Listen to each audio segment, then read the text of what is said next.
Hello and welcome to Cockatude, Cockatoos with Attitude. Hello, Mr. Attitude. How are you doing, Mander? Mander, bird. Now, what are you doing on my arm? I have a KK sitting on my arm. That's always cute. Do you want your? Oh, somebody pooped on your perch. I can clean it up for you, dude. Hold on a minute. Oh, you're standing where the poop is. That's not good. Let me clean it. Let me clean it. Okay, there you go. No, I had to clean it for you, kid.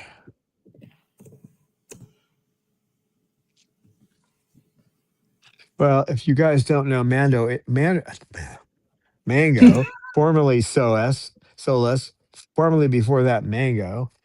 Now he's Mango the Magpie. He's coming out here, but it's a towel situation. He doesn't seem to mind the towels all that much. You get him in a towel, you drag him out. You get him in a towel, you drag him in. Because as soon as he sees your fingers coming towards him, he's gone. So you have to towel him. But he's having a good time. So we have with us today.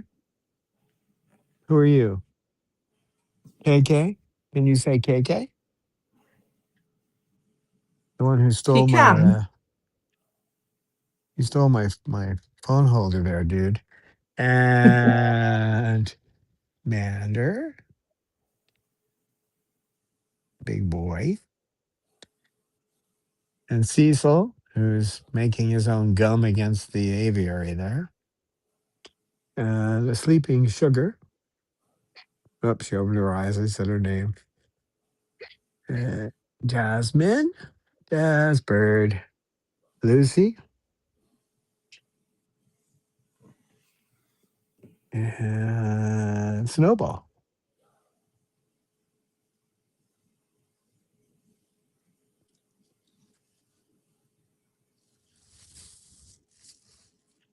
Lovely birds, lovely weather. Yeah, we've been having good weather. We had that one streak of cold and wet, but it's gone. Mm-hmm. Didn't get that wet enough to bring up the weeds. So, yeah. The birds seem to love it and enjoy, right, Mander? Mander was yesterday a funny dude. I think he was dancing basically 20 minutes straight without making any sound. So I was actually thinking Apple was blocking the background sounds out again, but then Don said, no, he's actually making no sound while dancing. So it really looked like he's making all the jungle sounds, but nope, just dancing. Yeah, at some point in order to get us the background sounds, I have to do something through the computer. So that'll mean I need to set up remote control of the computer through a secondary phone or something. But we can get the sounds of the birds that way, but you can't do it just off the phone. That's the problem. So, although they seem fairly responsive, if I were to mention, could you put a switch in so we can actually get background sounds in here? Since who wants to hear my voice anyway, right? Not even Lucy wants to hear my voice, do you, Lucy? So I think the biggest news, apart from that Solus changed his name back to Mango, is that he had his first time outside in the aviary, I think on Saturday, together with Pippa and Don. And from the photos, it looks like he had a lot of fun. He was skywalking like Snowball. Uh-huh. Yeah, he got right up next to my face, and we did the eyeball to eyeball thing. And he's not an aggressive bird at all. He's a fearful bird, so not afraid of my face. He just doesn't like hands. So and Mm. he's okay with being toweled. So if that's what it takes, that's what we'll do until I get him where he's comfortable with hands. And he'll get there. It's just going to take a while. And Mm. the video I created today, and yeah, I did a video in an hour and a half. Don't ask me how. Um, and it's not just a quick little take a snapshot of what's going on, but I actually had to put something together. So but that's basically what it's about. It's about, when you try different methodologies to see what happens, and if they work, fine, you keep working with them and modifying them. If they don't, then you've learned something that you can check off. This doesn't work. And eventually, after you've checked all the things that don't work off, you're left with the things that do work, right? When we have enough people in here, I'll play a short video. This is not the final product. It's almost done, but it's close enough so you guys can see the preview.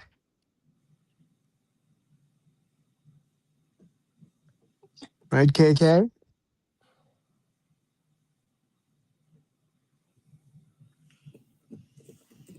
And I have no idea. How do you say? There's like 10 people watching right now. I don't know who we have in the studio though. Who's hanging out with us?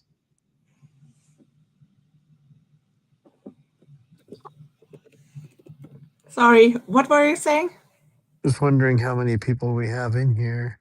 I Oh, can't see. yeah, I was just writing in the chat, so let's see.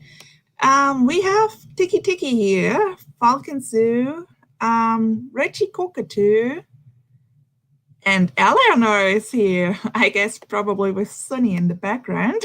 Yeah, I would And imagine. Natalie and James are back. So happy to see them. Hey guys. Well, I'm going to show the video at the beginning and at the end because it's not that long. It's only 3 minutes and 42 seconds long. But anybody who's ever made a video knows that usually 3 minutes and 42 seconds each minute amounts to about an hour of work. And I did this in an hour and a half. So start to finish, script to final execution.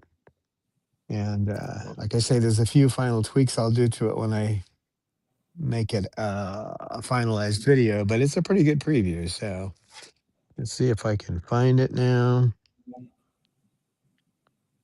Do, do, do, do. When we work with parrots using functional analysis, I often think of it like being the captain of a sailing ship moving through fog at night. You don't charge ahead at full speed, and you don't assume you know where the shoreline is. You move slowly, carefully, and you take soundings, checking the depth of the water you're in over and over again. In this fog, behaviors become our buoys. A single behavior might tell us you're getting closer to something, or it might warn us that we're drifting toward shallow water. But one buoy alone doesn't tell you where you are. It only tells you that you need to pay attention. So you check the wind, you adjust the sails, you move cautiously in the direction that seems promising, knowing full well that you might be wrong. Sometimes the fog lifts just a little, and that's when you realize you're off course. Not disastrously, but enough that you need to stop, reassess, and redirect.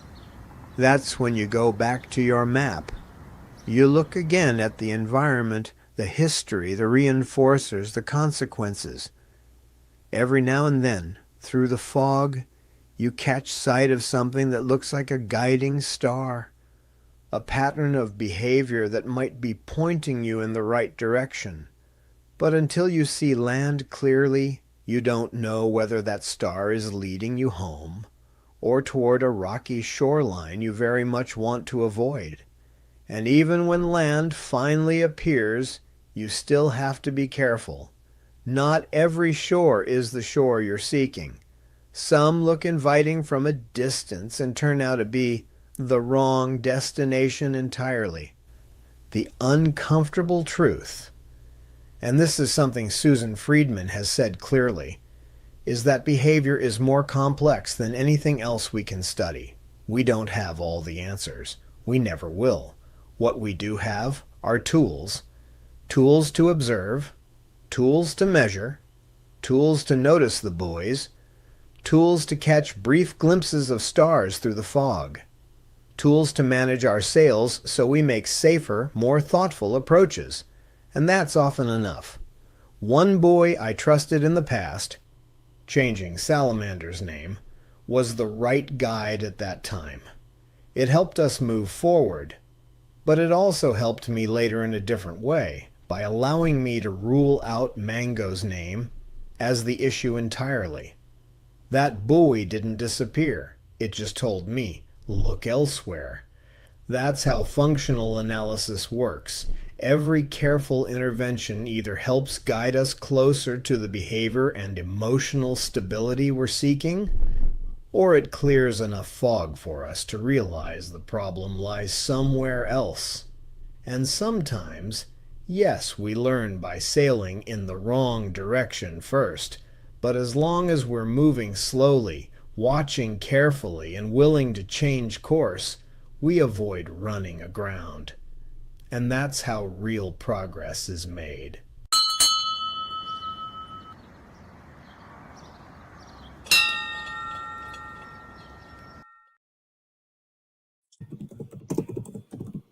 Hey guys.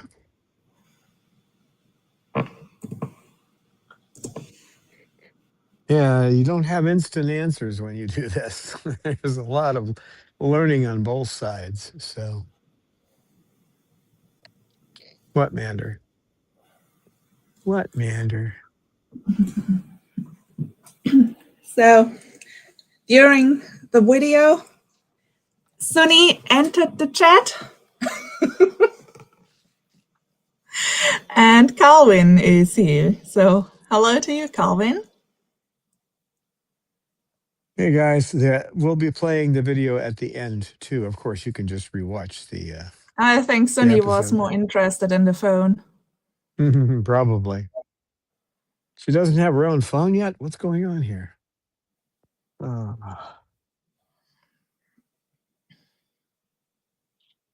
AK, aren't you shocked? I'm shocked to see that gambling is going on here. Oh, Eleanor is on her laptop. Looks like Sunny switched to the bigger devices now.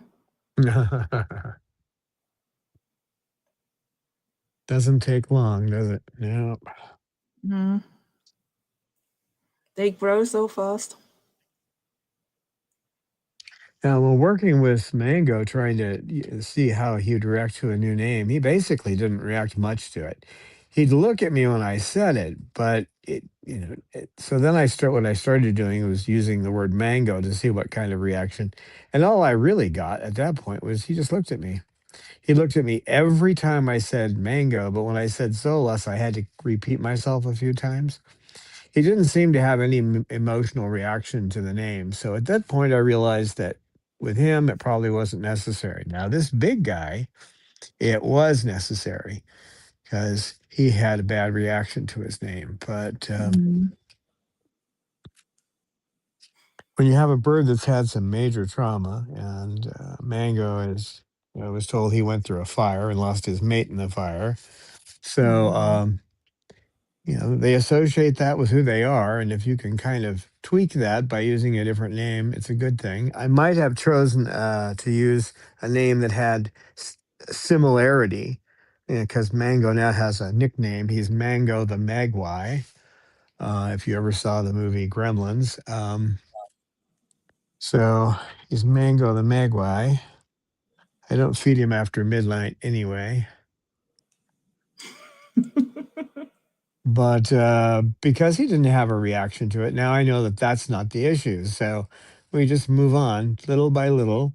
And as I've been working desensitizing him with hands, trying to get him where he's not well, I wouldn't say nervous, scared to death of hands. Um, it's going slowly, but it is going. And he likes coming out in the aviary. So he actually was kind of throwing a bit of a tizzy because he saw us going out. But he's not ready to be out with a big group yet because I can't be holding the phone and talking while I'm dealing with him as he blends into a complete flock. So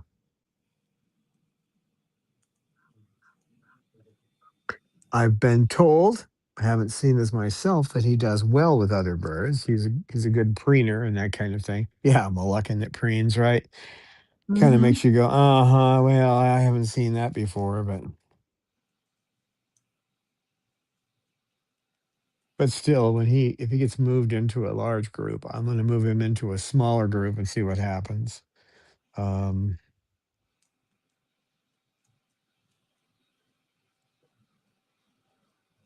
but right now he's coming out with Pippa, and Pippa's actually pretty aggressive towards other birds, but I keep her on me or close to me the whole time so she doesn't get aggressive to him.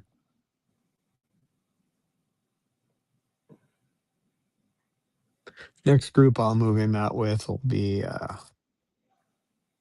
probably this group right here because it's the calmest. And don't really think I want to move him out with Lorelei. Lorelei, you never know what she's going to do. She's a wild and crazy girl. Especially the first 10 minutes she's out.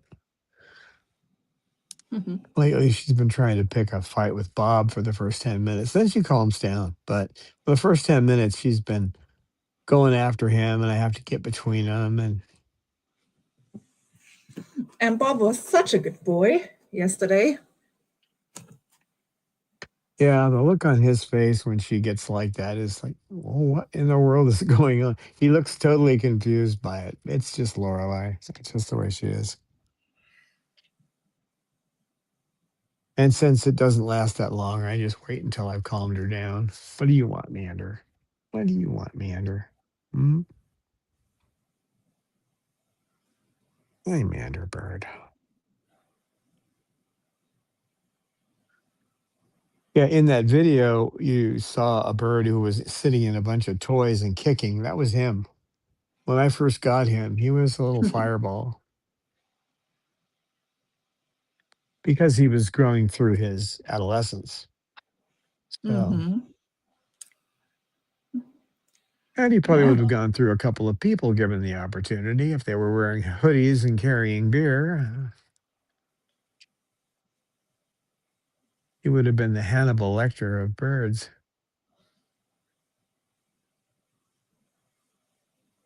Pretty calm now, though. If I put the hood up on this jacket, though, he wouldn't be calm. Would you? Would you, big guy? Hmm? He has just that sweet face expression. He's a good boy. He's been doing a lot better now that he's getting the shots, but I got another 4 months of giving shots every 3 days. Then I get to go to every 5 days if everything works out. In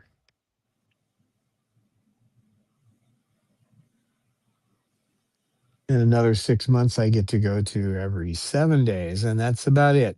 They don't recommend going beyond that. So, Mm. Gosh, today it's so calm. Basically, everybody besides Amanda is ignoring you and minding its own business, pretty unlike much. yesterday.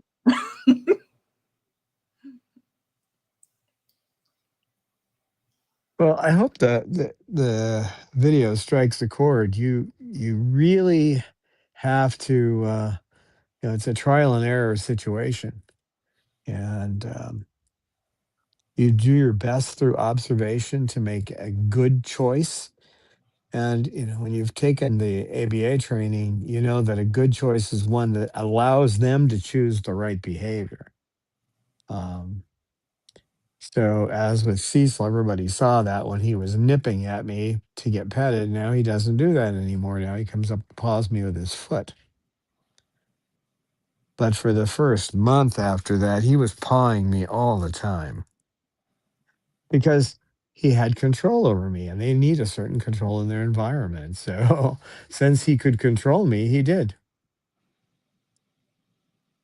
And I followed through. He tapped me with his foot, I would pet him. So sometimes I'd be petting him almost incessantly. But I'd pet him for, 20 seconds and stop. He'd paw me. I'd pet him for 20, that whole thing. But now he doesn't do it as frequently. He comes over and does it, but he doesn't do it as frequently. So whatever you give them in their world where they can control something, they generally will.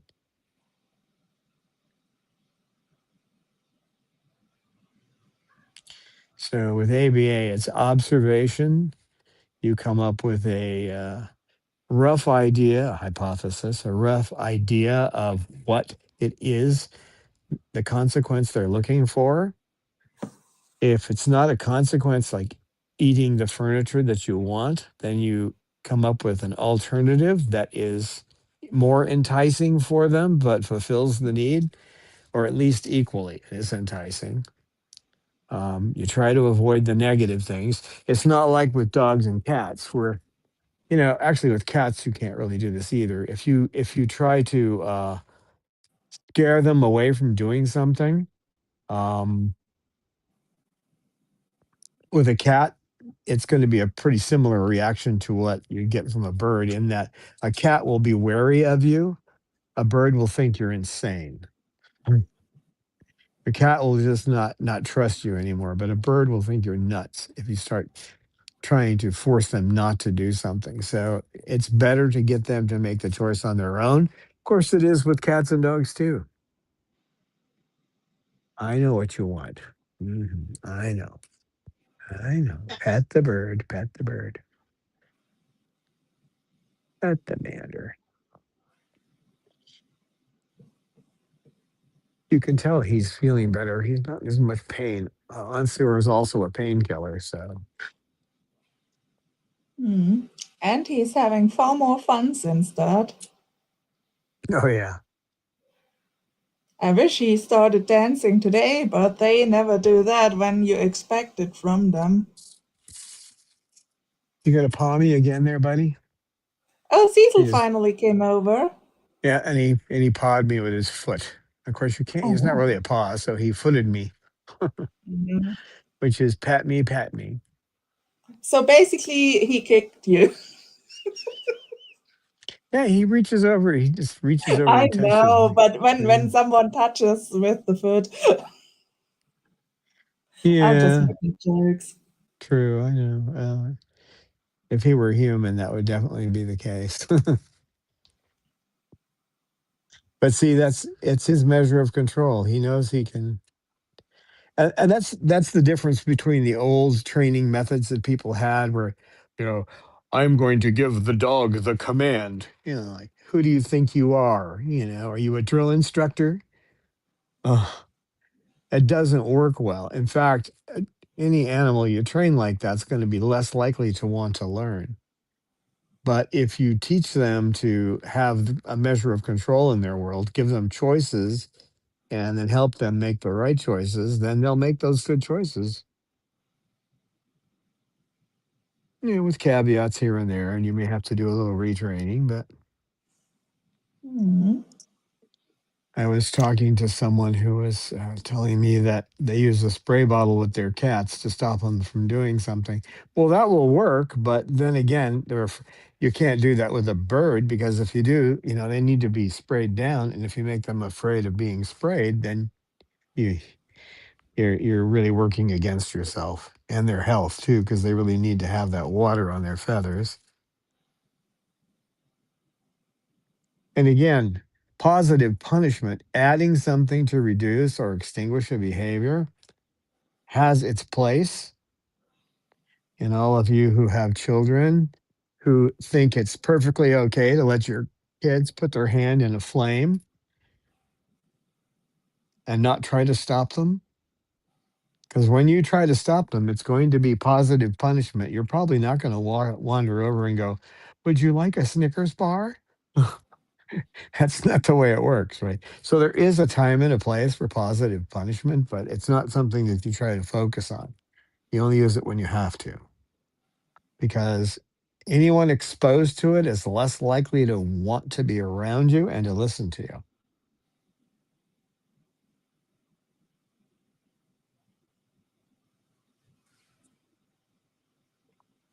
Which is tough when one of them tries to, they've been basically taught to bite as a reaction, and they bite you. If you overreact to that, you are now you are reinforcing that behavior.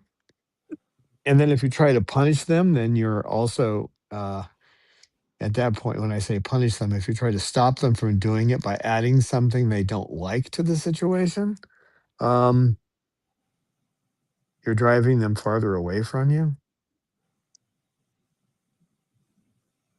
I didn't get to be able to sit in an aviary full of birds by you know, doing negative, putting an accent on the negative, taking away things, or trying constantly to extinguish behavior. Instead, I'm trying to redirect behavior. And by redirect, I'm trying to get them to make the choice. The original term is still used for it in ABA as operant conditioning.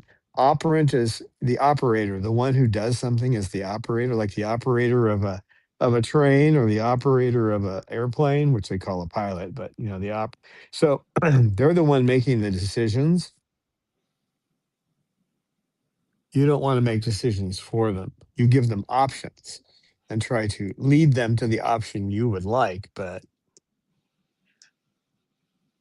it's not easy. But that's how you cross that fog, because the fog you have between their behavior and what we see.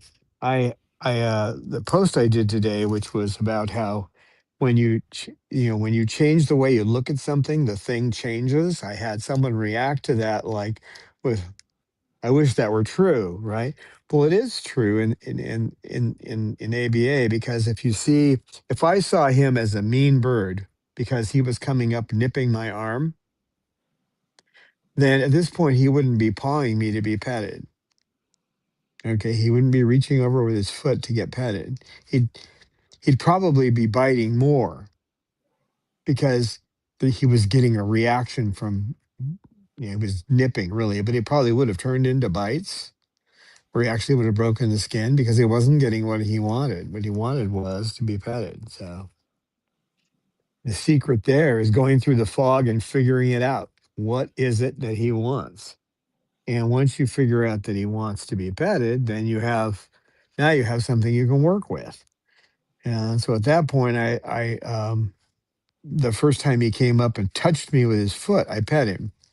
So then he came over, and as soon as he was trying to climb up to me and he touched me with his foot, I pet him.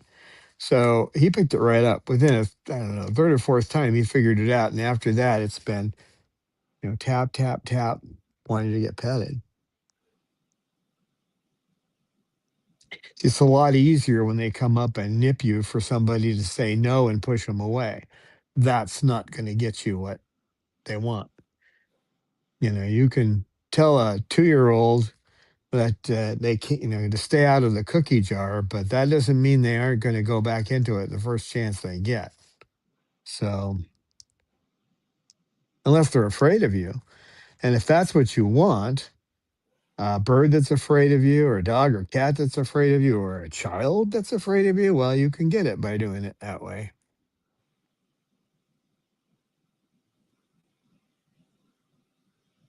In fact, my mother actually used ABA on me without realizing it. He wouldn't let me in the kitchen unless I helped cook because I was a little fat kid, right? So in order for she taught me to cook because it was a way to make me useful in the kitchen, so I wasn't just stuffing my face, right?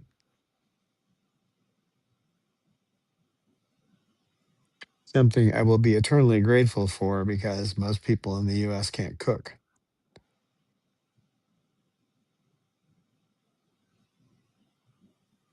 And since you usually eat 3 times a day, that's pretty stupid if you think about it.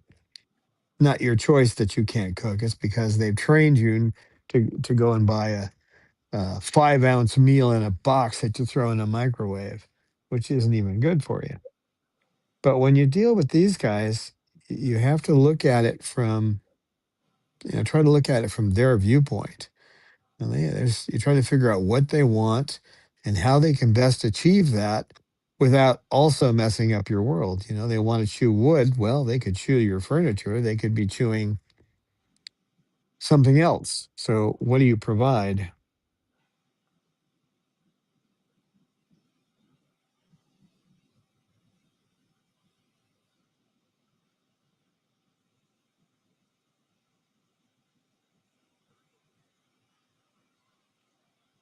An ABA provides maps. Basically, you have a map of what behavior is and the different methodologies that you can use to work with it.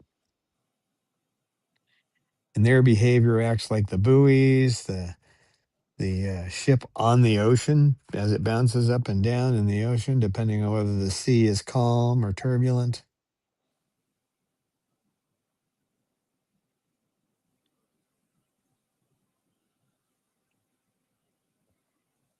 Hey, baby. Hey, big boy.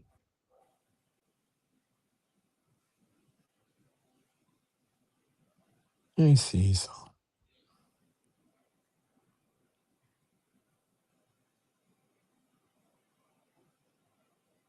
And unfortunately, the way we're raised in Western societies is you have a classroom, you answer to a bell, you sit, you're supposed to maintain, behave a certain way, record, all this kind of conditioning makes it hard for us to understand real training. Because what they should have done with us is given, a one-on-one relationship where we could learn to make the right choices on our own instead of being told, Johnny, shut up, sit back in your seat, don't talk, don't try to talk to the person next to you. All that stuff they did was just to make you an automaton. And if we're not careful, we can do the same thing to these guys. And they have enough trouble being in our world without having to run for bells. Difficult because we've been conditioned to think that that's the right way to do it.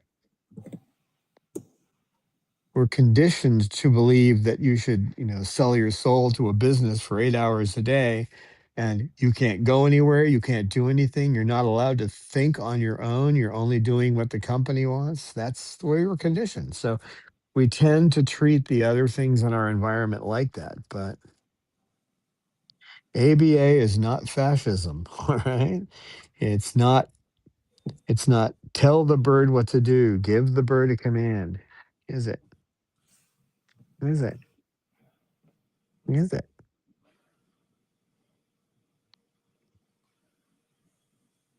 And you also have to make deals with them. Someone over here wanted to turn that into a perch, and that's a place for me to set my phone, okay? I think somebody already has turned it into a perch. Yeah, I let him do it because that's what he wants. Now, if he walks away from it for a while, then I can fold it back up and use it to set a phone on. But again, you have to be flexible to some degree, okay? Yep. And if you can't do that, then it's hard to work around any animal, but parrots especially. They're much too smart, and they need to be able to express themselves. When he gets up on the cage, sometimes he'll get into stereotypic behavior. He'll take his feet and start scrambling his feet like this. I get up and go right to him and bring him down in my lap. And if I do that a couple of times in a row, he'll stop doing that and he's fine. If I don't, he'll start screaming. I don't know what happened to him in the past where he's got that cycle, but I break it by taking him down and giving him some attention, petting his head, and telling him I love the KK bird. I love the KK bird. Right, KK? And I let him make a lot of choices. In the morning when I give him his medication, if I don't give it to him, he'll rip his feathers out. So when I give him his medication, it's been a fight. But now, I mean, to the point now where I can give him his medication and he actually swallows it. And then I have to go and make him a toy because he burns through wood like you wouldn't believe. This guy can go through about 3 pounds of wood in a day, turning it into toothpicks. So at night, I will purposefully let him start to run his supply of wood down so that he's almost out. So in the morning, he's more likely, that's called a motivating operation. He's more likely to come over to get his medicine because he wants a toy. See how that works? That didn't happen overnight. It didn't happen overnight. It was work because I had to go through all kinds of different things until I finally worked this out. Now we have a deal. He takes his medicine, I bring him a toy. And a toy is, some pieces of wood strung together with different toys in between and stuff. That's our deal, our compact. He helped to choose that. I did not come up with it just on my own.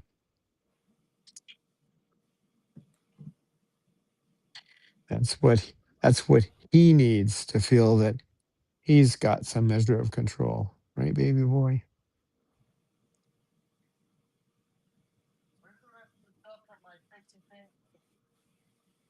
He was difficult to take in and out in the beginning. He was nervous, and if he got scared coming out, he would bite, and that was just because he was afraid. He wasn't trying to hurt me. He was just so I had to deal with that. The Band-Aid situation went away pretty quickly though, because again, he wasn't biting. He was biting because he didn't want to fall. And he didn't want to fall, and this I know because the guy who had him before trimmed his wings once. So once they've had their wings trimmed, they're a little skittish about falling. Most birds don't care. Falling, you just use your wings and everything's cool, but Yep. right, KK?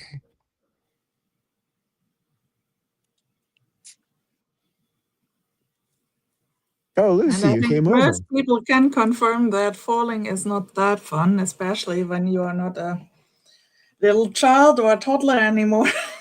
Yeah. So Lisa Banerjee joined us in chat. So welcome, Lisa. And I think up to now, Rosebud hasn't joined us. So we have now 2/3 of the live stream. So I think we should start maybe with the movie quote. I see it's gone again.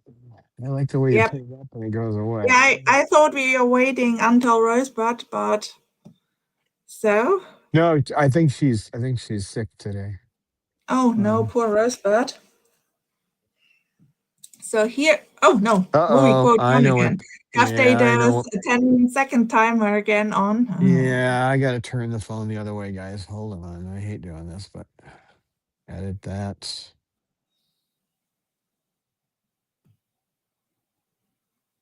I don't know how that got turned on, but Ta-da. there we go.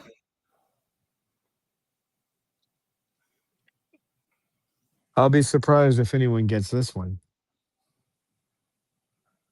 It's gone again. Oh my gosh, what's wrong with these cameras? I turned the timer off. I don't know why it's doing that. Yeah, that's the thing. It also shows here it's off. So, and I do nothing. I just look. I swear. What I'll do is I'll do that, save it, and then I'll go back. Oops. Ah, darn it.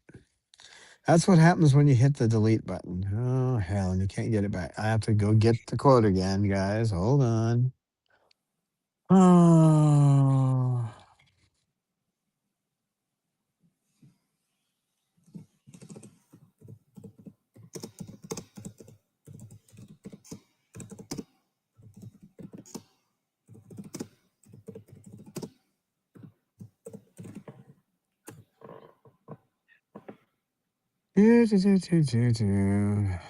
While I'm looking for the quote, let me play that video one more time.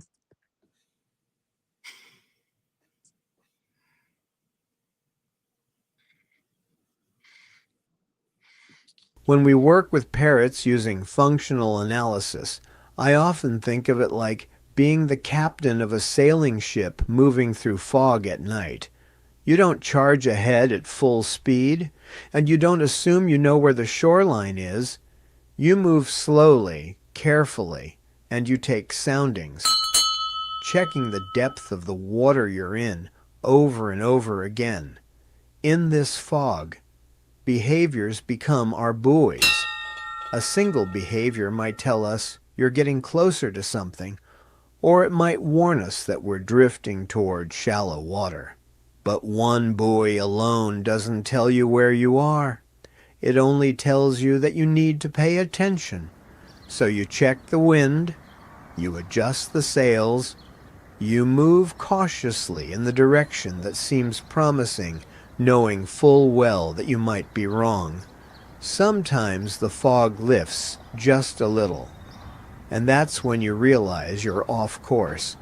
Not disastrously, but enough that you need to stop, reassess, and redirect. That's when you go back to your map. You look again at the environment, the history, the reinforcers, the consequences. Every now and then, through the fog, you catch sight of something that looks like a guiding star, a pattern of behavior that might be pointing you in the right direction. But until you see land clearly, you don't know whether that star is leading you home or toward a rocky shoreline you very much want to avoid. And even when land finally appears, you still have to be careful. Not every shore is the shore you're seeking.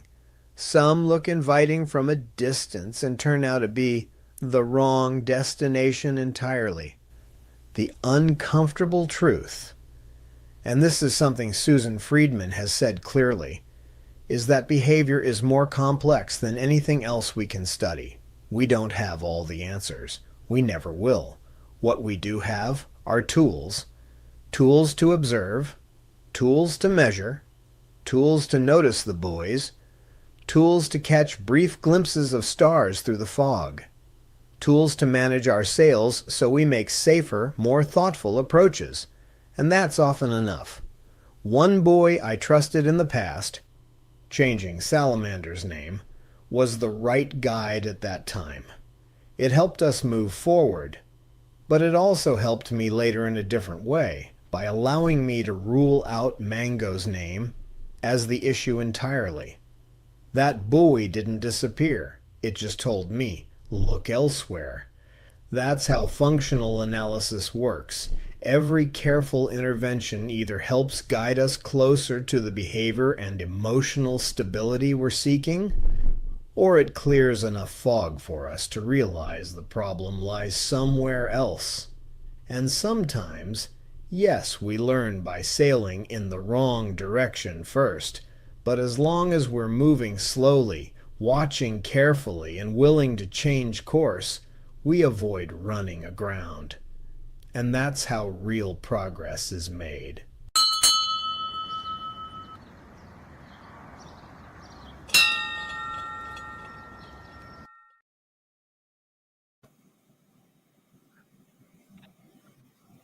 What do you say? What do you say there, big boy, KK? There we are again. We're back. Yeah, I put up a different quote from the same movie, so. All right. Meanwhile, we have another chatter, Kathleen. I think she's from Pennsylvania and says, thank you for your good work. Oh, thank you. And Lisa says that the little video you made was nice. Oh, thanks. Pennsylvania. I have a joke, not about Pennsylvania, but about New Jersey that includes Pennsylvania. If New Jersey was flooded out, the newspapers in Pennsylvania would read, New ferry from New York. Um, oh,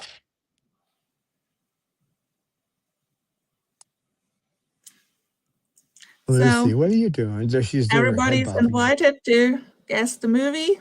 As Don said, it's the same movie, just different quote. We'll see if somebody can guess it. If you've seen it, you'll know that quote. That's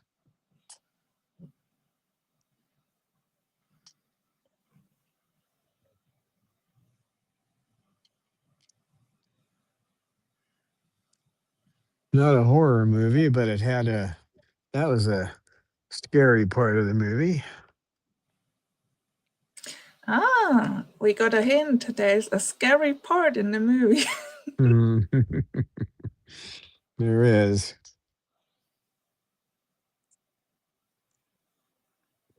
Let's see what time it is, how many hints I have to give here. We have 10 more minutes. Well, 12 more minutes left. We started a little later today. Thank you. Yeah, I really had to rush to get that preview of that done. Just a couple of things I have to fix in it, but none of the content. That's fine. There's just a couple of visuals that I just didn't get done quite right. Mm. Now Amanda is having a nap, which looks completely cute.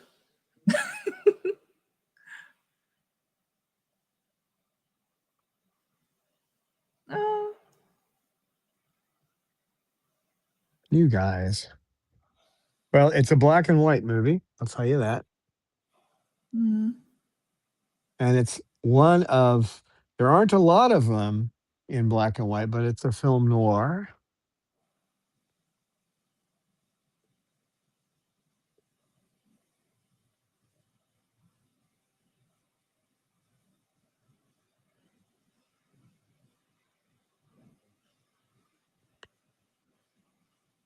Actually, I think that Rosebud would have got it. Falcon Suit, is Falcon Suit here? Falcon Zoo was here, so She might get it too. yep.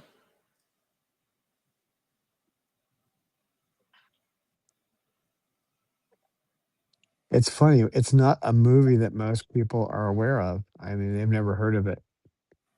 So Shuggy, are you up to begging for brains?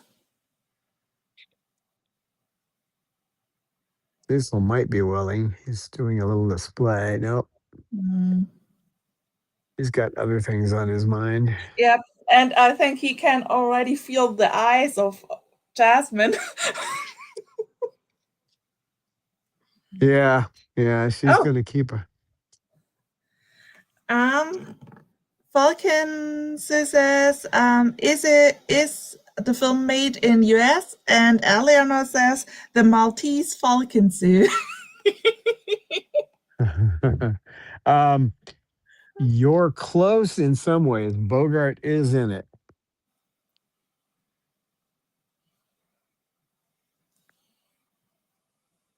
Humphrey Bogart and Lauren Bacall, actually.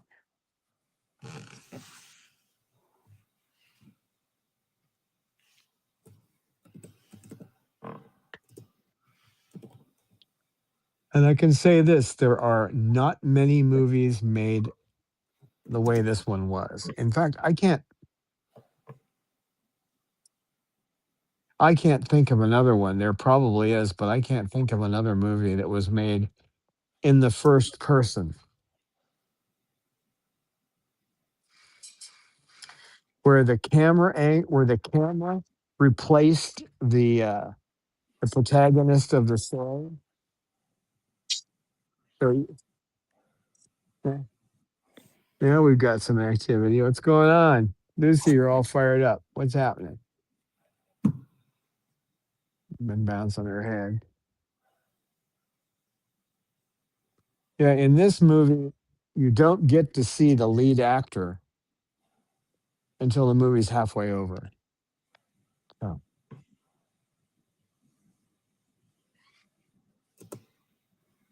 Hmm.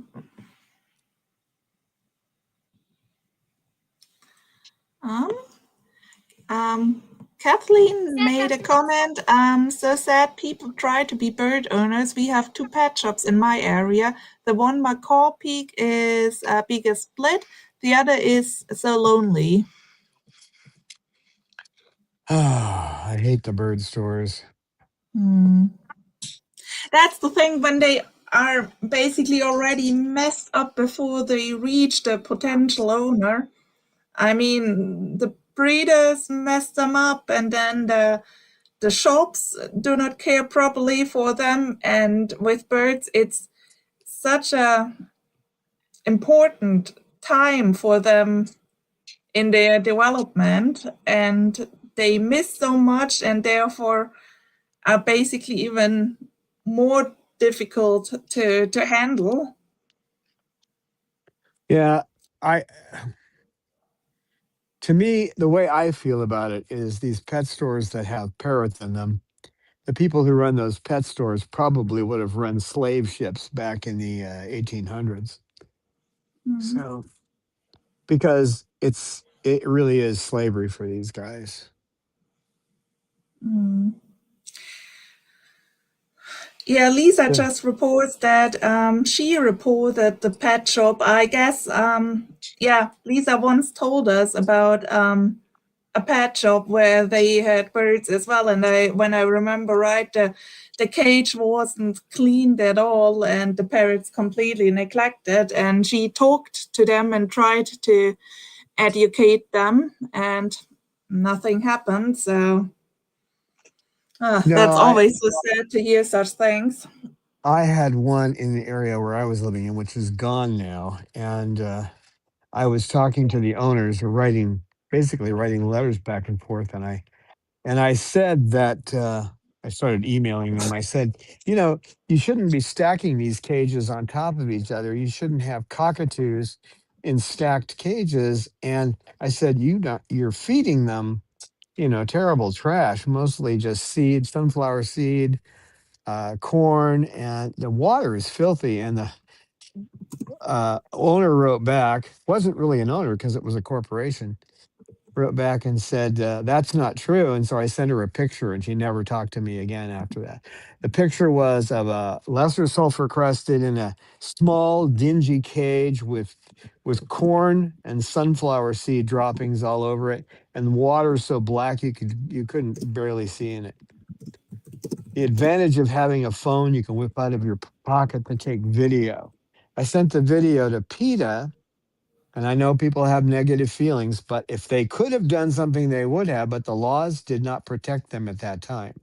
The laws have Mm. since been changed. The federal law has been changed. So you can actually turn in these pet stores um, and breeders for what they do. So, but at that time, there's nothing you could do. I also talked to a group in San Diego called Animal Advocates, and they said, "No, there's no laws to protect them. There's nothing we can do." Mhm. So back to the movie quote. I'm not sure if that one from Kathleen is a guess. She just wrote noir. And then Falcon Sue said the big sleep. No, like I said, I didn't think anybody would get this one. So I'm actually in know now by what you told about what you're talking about. Because you yeah, told me about that I t- movie. I told you about it. Yeah. Um, the And movie we starts. have actually another or two further chatters. Ismail is here, and Boink and the Bosky. And Boink is actually guessing Dark Passage or Key Largo. Dark Passage. That's it. Oh, congratulations. Welcome and congratulations. Yeah. I got to play that video now. good going. Um,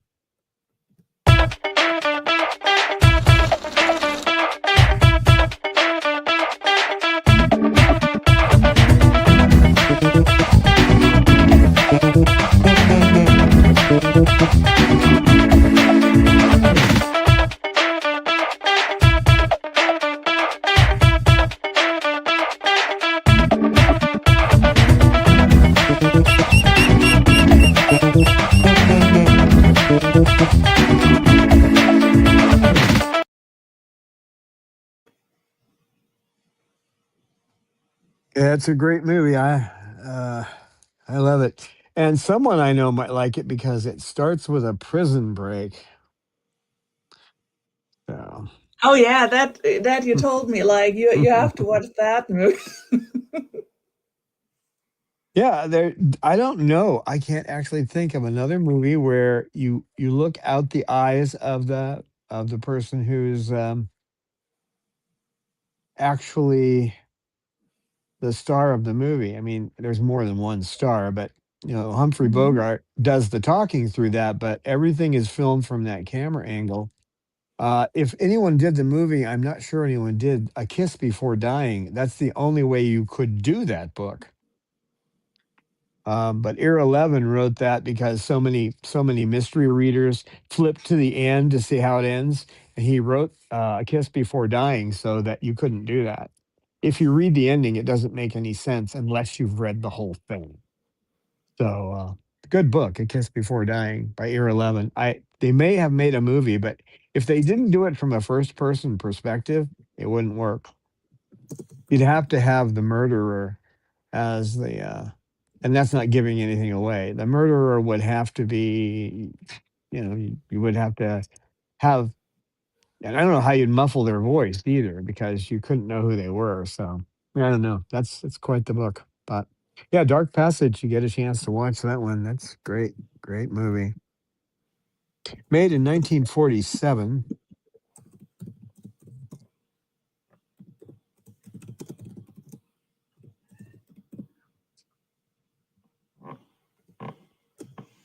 Who was the?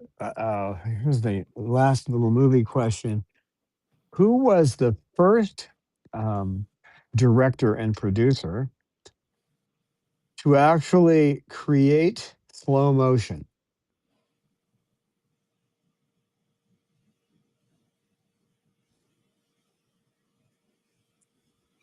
Now Sugar is alert. See if anybody can answer that one. Because Sugar says she does nobody need to actually cut slow motion. She can perform slow motion.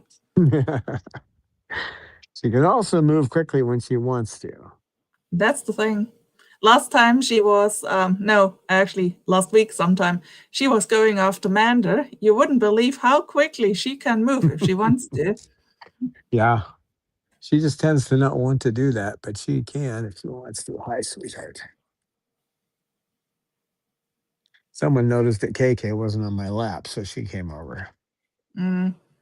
And it KK's, looks like everybody is now knowing that the live stream is over soon, so they come actually over and wake up. yep. Um, Kathleen is guessing Hitchcock. Yeah, Lenny Riefenstahl. She Ooh. was the first director producer to use slow motion. Mm. And she did it in the movie Olympia, which was about the Olympics in Munich, and or if you say it right, München. Um, München. and she, so what she did was back then, you had to hand crank the cameras. So she just had them hand crank the cameras twice as fast. So she had slow motion of people coming in who were like jumping high jumps. The first slow motion you've ever seen there. Um, the same with people coming in, or like people who are running the marathons. You can see them, you can watch them sweat and move in slow motion, and yeah, pretty amazing.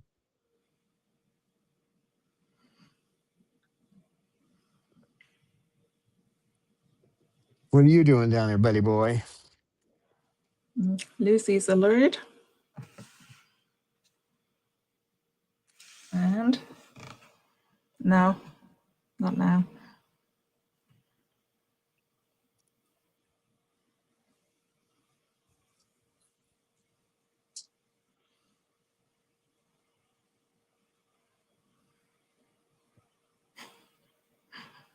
You're awfully cute, you know that?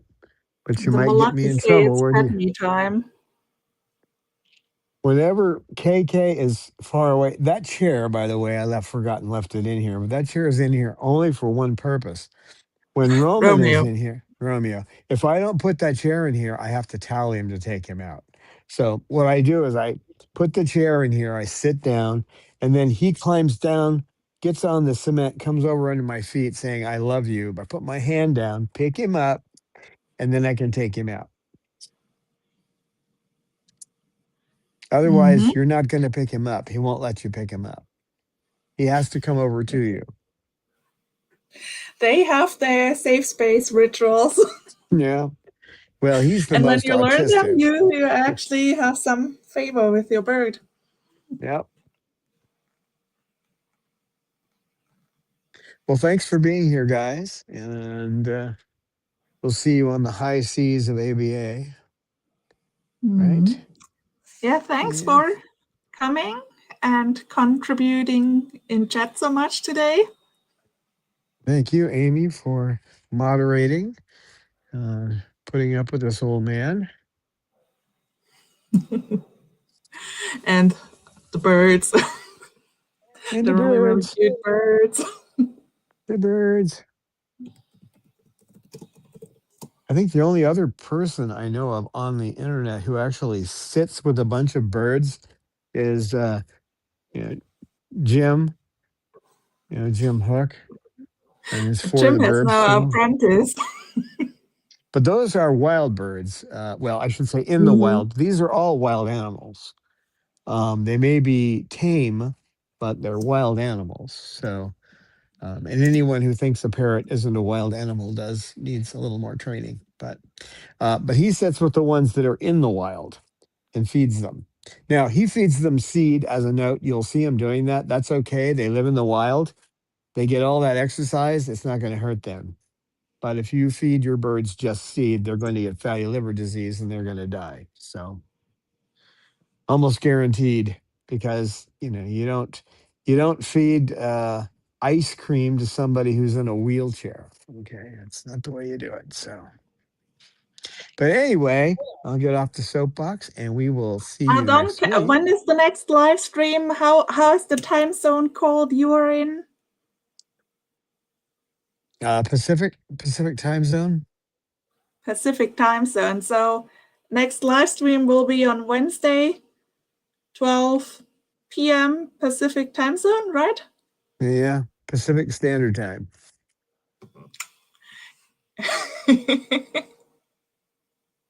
As opposed to Pacific Daylight Time, because we're out of that now. I always say Las Vegas time, basically, because that's the closest city to you. So yeah, it is. They have us stuck in there with the people in California. So fortunately, we don't live in the land of fruits and nuts. That's what my dad called it, and he lived there for most of his life. So we will see you later. Thanks again, and we're out of here.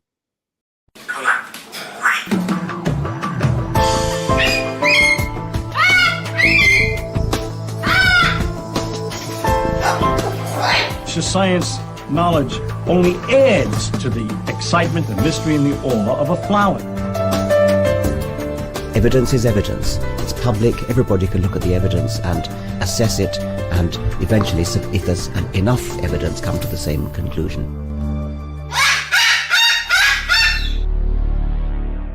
The Chloe Sanctuary for Parrots and Cockatoos, a non-profit charity dedicated to the empowerment of captive parrots and public awareness.